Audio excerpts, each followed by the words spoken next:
আজ বিশ্ব কবিতা দিবস। আমার ক্ষুদ্র নিবেদন। কবিতা ভালোবাসার দান, কবিতা আমার প্রাণ। মনের গভীরের কথা, অবচেতনের যত ব্যথা ফুটিয়ে তোলে কবিতা। কেমন সুন্দর ছবিটা। আজ বিশ্ব কবিতা দিবসে লিখতে হবে কবিতা। ভাবতে ভাবতে সকাল থেকে কেটে গেল বেলা।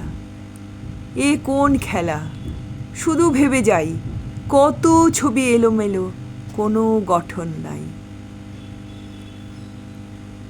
ভাবতে ভাবতে দেখি হঠাৎ যেন কৃষ্ণচূড়া ভীষণ উঠল দুলে, দক্ষিণা বাতাসের হিল্লোলে। মনে হলো আমার দেহে তোমার স্পর্শ এনে দিল হর্ষ। ভেসে এলো যেন তোমার মুখ ছবিটা।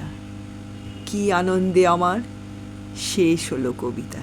নমস্কার, আমি রীনা দত্ত।